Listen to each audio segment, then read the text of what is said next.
I stared at my reflection in the elevator's polished doors, straightening my tie one last time. Today would be my last day pretending, my last day playing the role of James Mitchell, the quiet, unassuming financial analyst at Maxwell Corp. 10 years of careful planning were about to pay off. The elevator dinged as it reached the 32nd floor. I could already hear the commotion from the main office space. Marcus Maxwell, CEO and majority owner of Maxwell Corp., had called an emergency all-hands meeting. Of course, I knew exactly what this meeting was about. My watch showed 9:27 a.m., right on schedule. I'd spent the last decade watching Marcus Maxwell destroy people's lives with his arrogance and greed. He'd start companies, drain them of resources, and discard employees like used paper towels. The pattern was always the same. Buy struggling businesses, strip them of assets, fire everyone, and walk away with millions while families lost everything. I knew his pattern intimately because 12 years ago, he did the same thing to my father's company. Maxwell Solutions had been my father's life's work, a software development firm that he built from nothing, working endless hours to create something meaningful. We weren't the biggest company, but we were innovative, and our employees were like family. Then Marcus Maxwell showed up with his promises of investment and expansion. Within 6 months, he'd forced my father out, stripped the company bare, and laid off all 156 employees. My father, broken by the betrayal and loss of his life's work, suffered a heart attack 3 months later. He didn't survive. I was fresh out of business school then, watching helplessly as everything my father built crumbled. But that day, standing over my father's grave, I made a promise. I would make Marcus Maxwell pay for what he'd done, not with violence or illegal actions, but by beating him at his own game. It took 2 years of careful planning before I made my first move. I legally changed my last name, altered my appearance enough to be unrecognizable from the young man who'd once attended company picnics at Maxwell Solutions, and began building my own investment portfolio. My father had taught me well. I knew how to spot undervalued assets and make smart investments.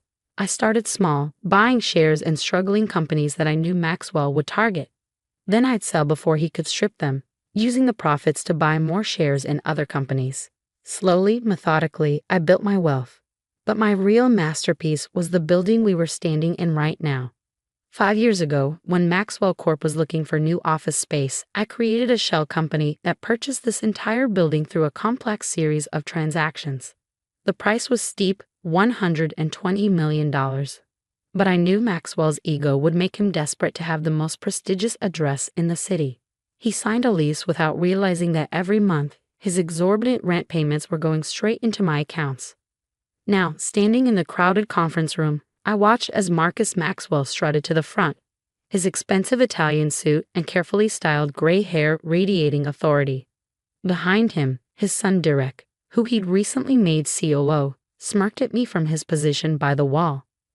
They'd been planning this moment for weeks, thinking they were so clever. "I've called this meeting," Marcus began, his voice carrying that familiar false concern, "because we've uncovered some disturbing information." His eyes locked onto mine. "James Mitchell, please step forward." I complied, keeping my expression neutral as I moved to the front of the room. Around me, my coworkers shifted uncomfortably, already sensing what was coming. Maxwell Corp's emergency meetings had only ever meant one thing: someone was about to be publicly humiliated and fired. "Mr. Mitchell," Marcus continued, clearly relishing the moment, "we've discovered some concerning irregularities in your work. It seems you've been accessing confidential files outside your clearance level. Care to explain?" Of course I had been accessing those files, very carefully, making sure to leave just enough traces for their security team to find. The irregularities they discovered were breadcrumbs I deliberately left, leading them exactly where I wanted them to go. "I'm not sure what you mean, sir," I replied quietly, playing my role one last time. Derek stepped forward, waving a folder dramatically. "We have proof that you've been looking into our acquisition strategies, financial records, even my father's personal portfolio. You've broken at least 6 different NDAs. I noticed how several employees winced at Derek's tone. His reputation for cruel firing practices was well known throughout the company, like father, like son. Marcus's face hardened. "We trusted you, James, gave you opportunities. And this is how you repay us? By spying? By violating company policy?" He turned to address the room. Let this be a lesson to everyone. Maxwell Corp does not tolerate corporate espionage or disloyalty. The irony of Marcus Maxwell talking about loyalty would have made me laugh if I wasn't so focused on timing this perfectly. Pack your things, Marcus commanded, pointing toward my desk. Security will escort you out, and don't think about trying to find another job in finance. We'll make sure everyone knows what you did. This was it, the moment I'd been waiting for. I reached into my jacket pocket and pulled out a sealed envelope. Actually, Mr. Maxwell, I said, my voice suddenly stronger, clearer, I have something for you. The confusion on his face was priceless as I handed him the envelope. With trembling fingers, he tore it open and pulled out the contents, a thick stack of legal documents with one very important detail highlighted on the first page. I watched as his face turned from confusion to disbelief to something approaching terror. Behind him, Derek grabbed the papers, his own face draining of color as he read. This can't be right, Marcus stammered. Oh, it's right, I replied, finally allowing myself to smile. I think you'll find everything is perfectly in order. Those documents show that your lease agreement has been terminated, effective immediately. You have exactly 30 days to vacate the premises. The room had gone completely silent. Every eye was fixed on us, watching this drama unfold. I could almost feel the collective intake of breath as everyone waited to see what would happen next. Marcus's face had turned an interesting shade of purple. You can't do this. We have a contract. A contract that specifically states the building owner can terminate the lease if the tenant engages in illegal activities. I countered smoothly. Would you like me to detail the evidence I've gathered about your recent dealings with foreign shell companies? Or perhaps we should discuss the creative accounting in your last 3 quarterly reports. Derek lunged forward, but his father grabbed his arm, holding him back. Marcus knew exactly what I was talking about. The same shady practices he used to destroy my father's company. I had proof of all of them. Who are you? Marcus whispered. I reached up and loosened my tie, no longer needing to maintain the facade of the meek financial analyst. My name is James Sullivan. My father was Richard Sullivan, founder of Maxwell Solutions, the company you destroyed 12 years ago. The recognition in his eyes was immediate. He remembered my father, remembered the company he'd ruthlessly torn apart.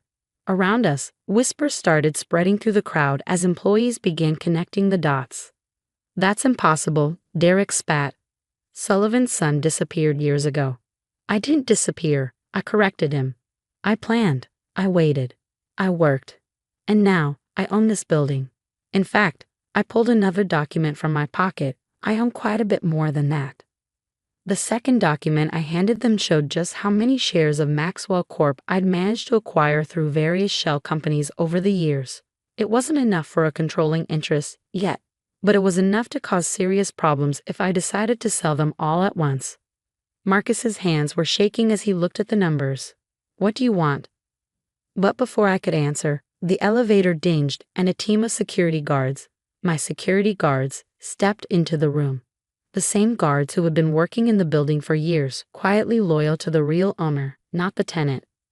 Mr. Sullivan, the head of security said, would you like us to begin the evacuation process? I smiled, savoring the moment. Not yet, John. I think Mr. Maxwell and his son might need a few minutes to process this, but please do ensure that no one leaves with any company property. We wouldn't want any important evidence to go missing. The look of helpless rage on Marcus Maxwell's face was everything I'd dreamed it would be. For 10 years, I played the quiet, unremarkable employee, enduring his arrogance and cruelty. Now, finally, he was learning what it felt like to be powerless. But this was just the beginning. Phase 1 of my plan was complete. I'd taken their building, their security, their comfort. Phase 2 would hit them where it really hurt. Their reputation, their business, and their precious family legacy. As Marcus and Derek Maxwell stood shell-shocked in the conference room, I turned to address the gathered employees. Everyone, please check your emails. You'll find new employment contracts waiting for you. Sullivan Holdings, my company, is acquiring the legitimate parts of Maxwell Corp. Anyone who wishes to stay will receive a 15% raise and improved benefits. The room erupted in murmurs as people rushed to check their phones. I'd spent months preparing these contracts, ensuring they were more than fair. I wanted to show these employees what real leadership looked like. This is illegal. Derek shouted, his face red with rage. You can't just take over our company. I pulled out my phone, checking the time. Actually, in exactly 2 minutes, the SEC will be announcing a formal investigation into Maxwell Corp's financial practices. I believe the evidence they received from an anonymous source was quite compelling. Marcus grabbed the nearest desk to steady himself. You've been planning this all along. 10 years, I confirmed. The same amount of time it took you to build Maxwell Corp after destroying my father's company. Seems fitting, doesn't it? Just then, every phone in the room started buzzing. The SEC announcement had dropped right on schedule. I watched as Marcus and Derek's faces turned ashen as they read the news. The building was just the beginning. I continued, my voice carrying across the now silent room. While you were busy watching me access those dummy files you caught me with, I was actually documenting every illegal transaction, every shell company, every falsified report. Did you really think I'd work here for 10 years just to take your office space? The security team moved closer, forming a barrier between the Maxwells and the exit. Outside the floor-to-ceiling windows, I could see news vans already gathering in the street below. My father believed in building things, I said, walking slowly toward Marcus. He created jobs, supported families, invested in innovation. You only know how to destroy. How many lives have you ruined? How many families have you left broken? Derek lunged forward again, but this time 2 security guards caught him. You'll regret this, he snarled. We have powerful friends. I smiled. You have powerful friends. Check your phones again. Right on cue, another wave of notifications hit. The major business news networks were breaking the story of Maxwell Corp's impending collapse. The stock was already in freefall. Your friends are already distancing themselves, I explained. Amazing how quickly loyalty disappears when there's nothing left to gain. By the way, those offshore accounts you think are hidden, they're being frozen as we speak. Marcus collapsed into a chair, his carefully maintained image of power completely shattered. You've destroyed everything, he whispered. No, I corrected him. I've saved everything. The legitimate parts of Maxwell Corp will survive under new management.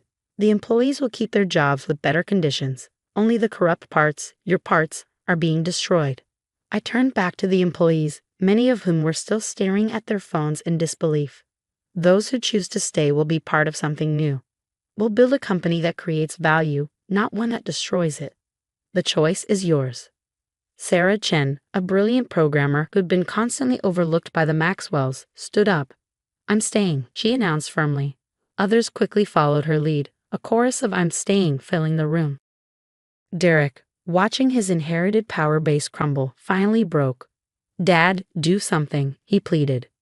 But Marcus Maxwell, the man who terrorized the business world for decades, just sat there, defeated. He knew it was over. Every ruthless tactic he used against others had been turned against him. Security will escort you to clear out your personal belongings, I informed them. You have 1 hour. After that, you're both banned from the building. As the guards led them toward their offices, I called out one last time, Mr. Maxwell. He turned, his eyes hollow.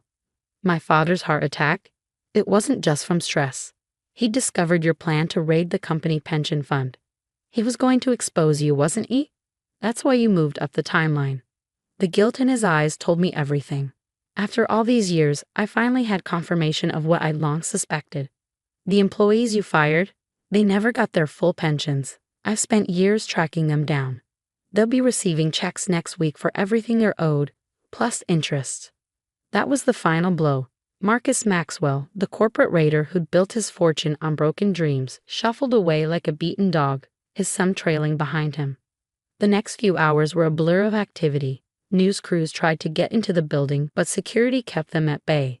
Our PR team, already prepared, released a statement announcing Sullivan Holdings' acquisition of Maxwell Corp's assets and the transition plan for employees.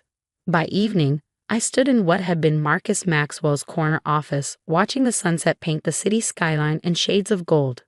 On the desk sat a single photo, one of my father and me, taken at the last company picnic before Maxwell destroyed everything.